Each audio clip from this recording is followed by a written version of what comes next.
उत्तर प्रदेश के एक छोटे से गांव में अर्जुन नाम का एक लड़का रहता था। अर्जुन एक किसान का बेटा था और खुद भी अपने पिता के साथ खेतों में काम करता था। उसके हाथों में किताबों से ज्यादा हल और कुदाल की पकड़ थी, लेकिन उसकी आंखों में एक बड़ा सपना था, पढ़ लिख कर अपने माता पिता की जिंदगी बदलने का। अर्जुन के पिता रामलाल एक मेहनती किसान थे। साल भर खेतों में मेहनत करने के बाद भी घर का खर्च बड़ी मुश्किल से चलता था। ऊपर से मौसम की मार, कभी सूखा तो कभी बाढ़। फिर भी उन्होंने अपने बेटे के सपनों को कभी मरने नहीं दिया। एक दिन अर्जुन का कॉलेज में दाखिला हो गया। खुशी तो बहुत थी, लेकिन फीस भरने के लिए पैसे नहीं थे। मजबूर होकर रामलाल ने गांव के साहूकार से कर्ज लिया। कर्ज के कागजों पर हस्ताक्षर करते समय उनकी आंखों में आंसू थे, लेकिन चेहरे पर मुस्कान थी। बेटा, तू बस पढ़ाई पर ध्यान देना, हमें भरोसा है कि तू एक दिन हमारा नाम रोशन करेगा। अर्जुन ने पिता के पैर छूते हुए कहा, बाबूजी, मैं आपका ये कर्ज और त्याग कभी नहीं भूलूंगा। कुछ दिनों बाद वह शहर चला गया। शहर अर्जुन के लिए बिल्कुल नई दुनिया थी।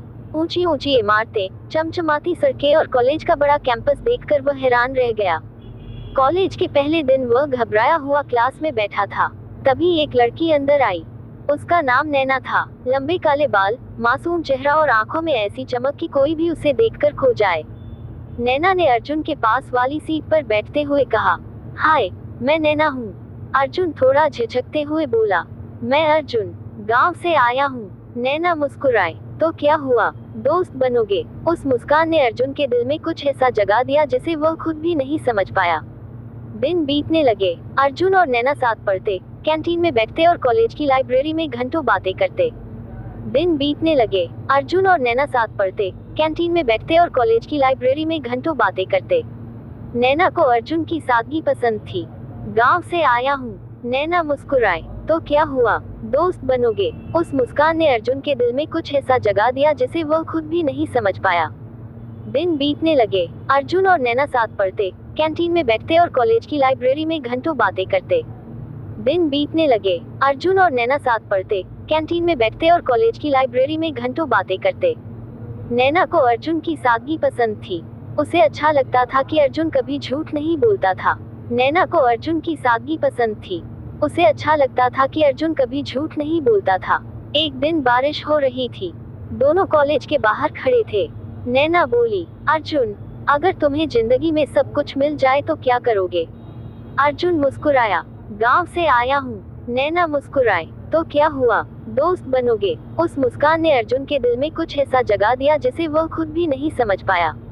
दिन बीतने लगे। अर्जुन और नैना साथ पढ़ते, कैंटीन में बैठते और कॉलेज की लाइब्रेरी में घंटों बातें करते। नैना को अर्जुन की सादगी पसंद थी।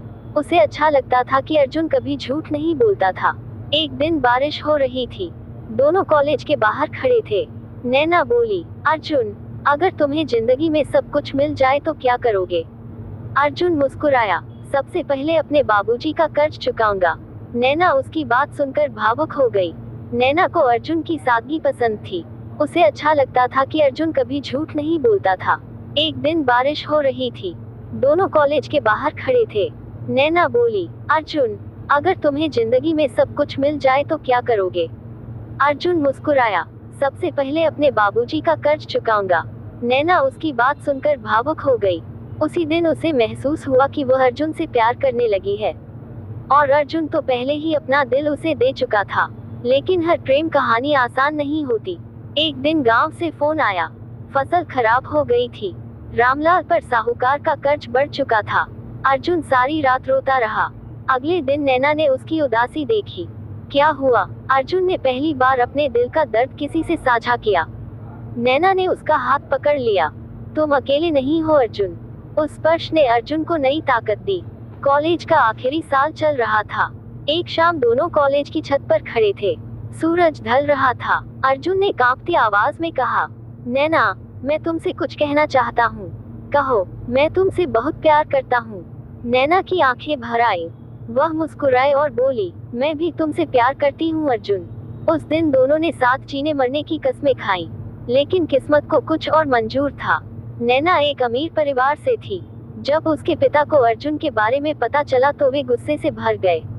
एक गरीब किसान का बेटा हमारी बेटी से शादी करेगा?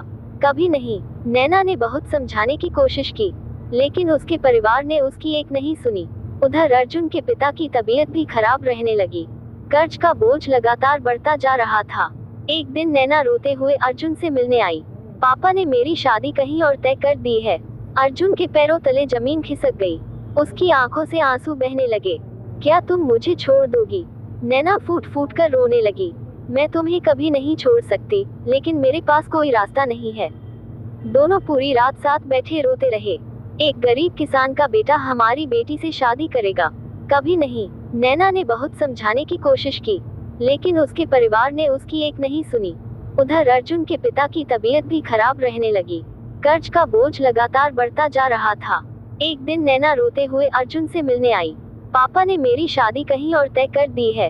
अर्जुन के पैरों तले जमीन खिसक गई। उसकी आंखों से आंसू बहने लगे। क्या तुम मुझे छोड़ दोगी? नैना फूट फूट कर रोने लगी। मैं तुम्हें कभी नहीं छोड़ सकती, लेकिन मेरे पास कोई रास्ता नहीं है। दोनों पूरी रात साथ बैठे रोते रहे। वह उनकी जिंदगी की सबसे दर्द भरी रात थी। कुछ महीनों बाद नैना की शादी हो गई। अर्जुन गांव लौट आया। उसने नौकरी के साथ साथ खेती भी संभाल ली। दिन रात मेहनत करके उसने अपने पिता का सारा कर्ज चुका दिया, लेकिन उसके दिल का खालीपन कभी नहीं भर सका। कई साल बाद एक दिन वह खेत में खड़ा था। हवा धीरे धीरे चल रही थी। उसे नैना की याद आ गई। उसकी आंखों में आंसू आ गए। वह आसमान की तरफ देखकर बोला, नैना, मैंने बाबूजी का सपना पूरा कर दिया, लेकिन हमारी मोहब्बत अधूरी रह गई।